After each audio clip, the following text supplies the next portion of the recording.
සියලුම දෙනාට ආයුබෝවන්ද මම කිව්ව ගමන් අපිට මතක් වෙන්නේ 1999 අවුරුද්දේ බ්‍රෙන්ඩන් ප්‍රෙෂර් රඟපාපු අපි පොඩි කාලේ ආසාවෙන් බලපු අර ඇක්ෂන් ඇඩ්වෙන්චර් වර්ගයේ ෆැන්ටසි ෆිල්ම් එකක් නේද?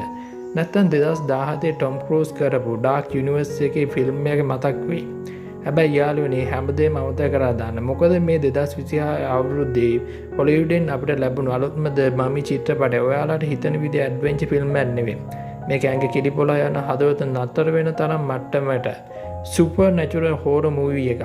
ඉතින් අද අපි මේ වීඩියෝ එකෙන් කතා කරන්නේ ලී කොනින් තමන්ගේ සුපුරුදු ලේ වැගිරීම සහ හෝරර් සෛලයේ මේ පැරණි ඊජිප්තු මමි කතාවට බද්ධ කළේ කොහොමද? ඔයාලා තවමත් අපේ channel එක subscribe කරලා නැත්නම් දැන්ම subscribe කරලා bell icon එක click කරලා තියාගන්න. ඉතින් යාළුවනේ අපි හැමෝම දන්නා පරණ මමි ෆිල්ම් එක තිබුණු ෆිනිමීඩ වැලි කුණාට ලොකු කාන්තාව සහ නිදන් හොයන වික්‍රමාන්විත ගවේෂණ. හැබැයි ලී කෝනින් මේ සාම්ප්‍රදායික රාමුව සම්පූර්ණයෙන්ම කඩලා බිඳලා දමනවා. එයා මෙම කතාවේ කාන්තාරෙන් එළියට අරගෙන යනවා. අතිශය පාළු වැස්ස සහ මීදුමෙන් පිරුණු අඳුරු යුරෝපීය නගරයක තියෙන ෆැරෙන් කෞතුකාගාරය සහ භූගත උමම් පද්‍යයක් ඇතුළට අරගෙන යනවා. ඉතින් මෙම කතාව පටන් ගන්නේ වර්තමාන කාලයේ පුරාවිද්‍යාඥයන් කණ්ඩායමක් විසින් ඊජිප්තුවේ නීති විරෝධී ලෙස හොරෙන් අරගෙන ආපු ඉතිහාසයේ ලියවිලා නැති ඉතාමත් දරුණු ලෙස වදහිංසා පවුනවලා ජීවතුන් අතර ඉද්දිම මමීකරණය කරපු අද්භූත රාජකීය කාන්තාවගේ සිරුරක් ලන්ඩන් නුවර පුද්ගලික රසායන ගායනක සහ කෞතුකාගාරයකට රැගෙන එනවා. මේ මමිය සාමාන්‍ය එකක් නෙවෙයි. පැරණි ඊජිප්තු අඳුර මායාවක් සහ මලවුන්ගේ ලෝකය පාලනය කරපු තමන්ගේ පවුල විසින් ශාප කරලා පොළොව යට සැඟවුණු කුරු රජිනක්. ඉතින් මේ රසායනාගාරයේ වැඩ කරන ප්‍රධාන පර්යේෂකයාගේ සහෝගේ පවුලේ අයට මේ මමියේ තියෙන රසායනික ව්‍යුහය පරික්ෂා කරද්දී අත්වැරදීමකින් අයගේ සාර්ථකව අවදි කරන්න සිද්ධ වෙනවා.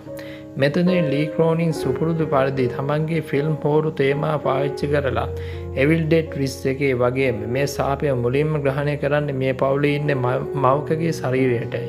ඉතින් මේ ෆිල්ම් එකේ ඉන්න මමිය අර පරණ ෆිල්ම්ස් වල වගේම රෙදිපටේ පටලවාගෙන හිමින් නැවිදින මමියක් නෙවෙයි. ඇයි ඊටමත් වේගයේ නපුරු සහ මිනිස් සිරුරු කුඩුපට්ටම් කරලා දාන්න පුළුවන් අద్භූත බලයක් තියෙන සත්වී. විශේෂයෙන් මමිය තමන්ගේ ශරීර ප්‍රකෘතිමත් කරගෙන මිනිසුන්ව දඩයන් කරන දර්ශන දකිද්දී ඇඟ කිලිපොලා යනවා.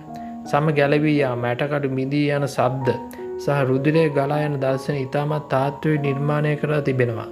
ඉතින් යාළුවනි ද මමි 2026 කියන්නේ අපි මෙතෙක් දැකපු සාම්ප්‍රදායික මමි චිත්‍රපට කලාවේ සම්පූර්ණයෙන්ම කුඩුපට්ටම් කරලා ඒක R-rate මට්ටමේ අතිශය බියකර සුපර් නැචරල් හෝරර් එකක් බවට පත් කර විශිෂ්ට උත්සාහයක්. ඉතින් ඔයාලා මේ අලුත්ම මමි චිත්‍රපටය බැලුවද? අලුත් හෝරර් වෙනස්කම ගැන ඔයාලට මොකද හිතෙන්නේ? පරණ බ්‍රෙන්ඩන් ප්‍රෙෂර් ඇඩ්වෙන්චර් මමි එක නැත්නම් අලුත්ම හෝරර් මූවි එකද කියලා ඔයාලා වඩාත්ම සෙට් වෙන්නේ මොකද්ද කියලා ඔයාගේ අදහස පහලින් කමෙන්ට් කරන්න. වීඩියෝ එකට ලයික් එකක් දාලා ඔයාලගේ හෝරර් ෆිල්ම් බලන්න ආසයි යාළුවෝ අතර ෂෙයා කරන්න. මේ වගේ තවත් අලුත්ම මූවි රිවිව් එකකින් ඉක්මනට හම්බෙමු. එතකන් හැමෝටම ජය වේවා.